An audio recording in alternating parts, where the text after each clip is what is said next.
Hey guys, welcome back to my YouTube channel. Today I'm going to do a little bit of a reading of the second Harry Potter book. And Harry Potter and the Chamber of Secrets. I've actually just finished the first one and now I'm starting the second one. And yeah, I'm excited. Alright. Let's start the first. Chapter 1. The Worst Birthday. Not for the first time an argument had broken out over breakfast at number 4 Private Drive. Mr. Vernon Dursley had been woken in the early hours of the morning by a loud hooting noise from his nephew Harry's room. "Third time this week," he roared across the table. "If you can't control that owl, it'll have to go." Harry tried yet again to explain. "She's bored," he said. "She's used to flying around outside. If I could just let her out at night." "Do I look stupid?" snarled Uncle Vern, a bit of fried egg dangling from his bushy mustache. "I know what'll happen if that owl's let out." He exchanged dark looks with his wife, Petunia. Harry tried to argue back, but his words were drowned by a long, loud belch from the Dursley son, Dudley. And as far as they were concerned, having a wizard in the family was a matter of deepest shame. Uncle Vernon had even padlocked Harry's owl, Hedwig, inside her cage, to stop her from carrying messages to anyone in the wizarding world. Harry looked nothing like the rest of the family. Uncle Vernon was large and neck with an enormous black mustache. Aunt Petunia was horse-faced and bony. Dudley was blonde, pink, and porky. Harry, on the other hand, was small, skinny, with brilliant green eyes and jet black hair that was always untidy. He wore round glasses, and his forehead was a thin, lightning-shaped scar. It was this scar that made Harry so particularly unusual, even for a wizard. This scar was the only hint of Harry's very mysterious past, of the reason it had been left on the Dursleys' doorstep 11 years before.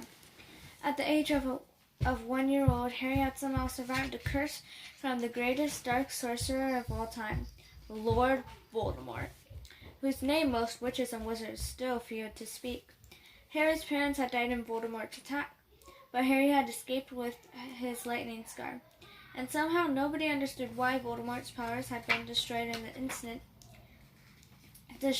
instant he failed to kill Harry.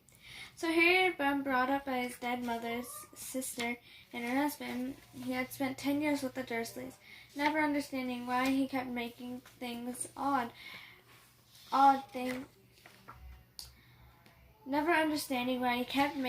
things happen without meaning to, believing the Dursley stories that he had got in the car crash that had killed his parents.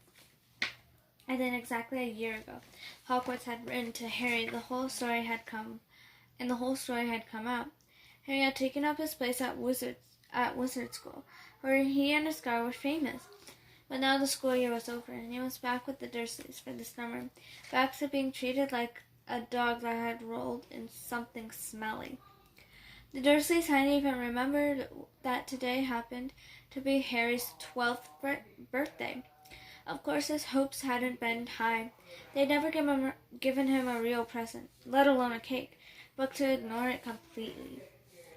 At that moment, Uncle Vernon cleared his throat importantly and said, "Now, as we all know, today is a very important day." Harry looked up, hardly daring to believe it. "This could well be the day I make the biggest deal of my career," said Uncle Vernon. Harry went back to his toast. Of course, he thought bitterly. Uncle Vernon was talking about the stupid dinner party. He'd been talking of nothing else for 2 weeks. Some rich builder and his wife were coming to dinner, and Uncle Vernon was hoping to get a huge order from him. Uncle Vernon's company made drills. "I think we should run through the schedule one more time," sung over him. We should all be in position at 8 o'clock. Petunia, you will be in the lounge, said Aunt Petunia promptly, waiting to welcome them graciously to our home. Good, good. And Dudley? I'll be waiting to open the door. Dudley put a foul, simpering smile. May I take your coats, Mr. and Mrs. Mason? They'll love him, cried Petunia rapturously. Excellent, Dudley, sung over, and then he rounded Harry. And you? I'll be in my bedroom, making no noise and pretending I'm not there, said Harry tonelessly. Exactly, said Uncle Vernon nastily. I will lead them into the lounge, introduce you, Petunia, and pour them drinks at 8:15. At 8:15, I'll announce dinner, said Aunt Petunia. And Dudley, you'll say, may I take you through the dining room, Miss Mason? May I take you through the dining room, Miss Mason? Said Dudley, offering his fat arm to an invisible woman. And you, said Uncle Vernon viciously to Harry.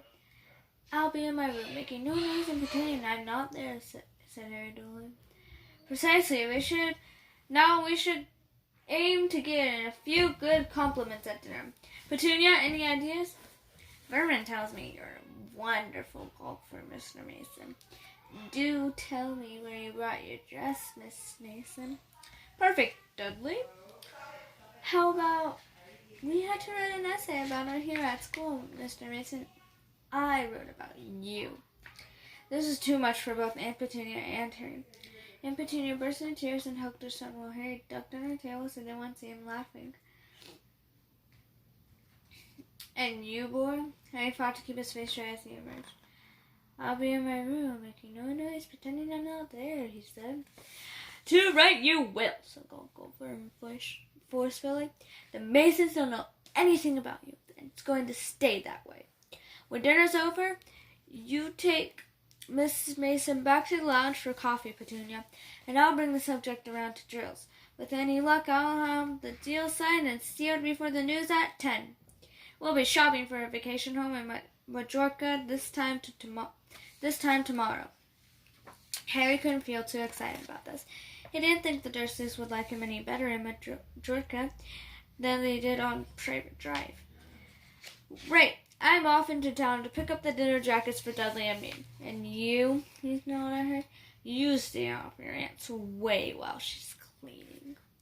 Harry left through the back door. It was a brilliant sunny day. He crossed the lawn, slumped on the garden bench, and sang under his breath, Happy birthday to me, happy birthday to me. No cards, no presents, and he would be spending the evening pretending not to exist. He gazed miserably into the hedge. He had never felt so lonely. What anything else at Hogwarts more even than playing Quidditch. Harry missed his best friends, Ron Weasley and Hermione Granger. They, however, didn't seem to be missing him at all. Neither of them had written to him all summer, even though Ron had said he was going to ask Harry to come and stay. Countless times, Harry had been on the point of unlocking Hedwig's cage by magic and sending her to Ron and Hermione with a letter, but it wasn't worth the risk. Underage wizards weren't allowed to use magic outside of school. Harry hadn't told the Dursleys this. He was only their terror that he might turn them all into dung beetles that stopped them from locking him in the cupboard under the stairs with his wand and broomstick. For the first couple of weeks back, Harry had enjoyed muttering nonsense words under his breath and watching Dudley tearing out of the room as fast as his fat legs would carry him. But the long silence from Ron and Hermione had made Harry feel so cut off from the magical world that even taunting Dudley had lost its appeal. And now Ron and Hermione had forgotten his birthday. What wouldn't he give now for a message from Hogwarts, from any witch or wizard? He'd almost be glad of a sight of his arch enemy Draco Malfoy, just to be sure it hadn't all been a dream. Not that his whole year at Hogwarts had been fun. At the very end of the last term, he had come face to face with none other than Lord Voldemort himself. Voldemort might be a ruin of his former self, but he was still terrifying, still cunning, still determined to regain power. Harry had slipped through Voldemort's clutches for a second time. But it had been a narrow escape, and even now, weeks later, Harry kept waking in the night, drenched in cold sweat, wondering where Voldemort was now, remembering his livid face, his red, mad eyes. Harry suddenly sat bolt upright on the garden bench. He had been staring absent-mindedly into the hedge, and the hedge was staring back. Is the phone still playing?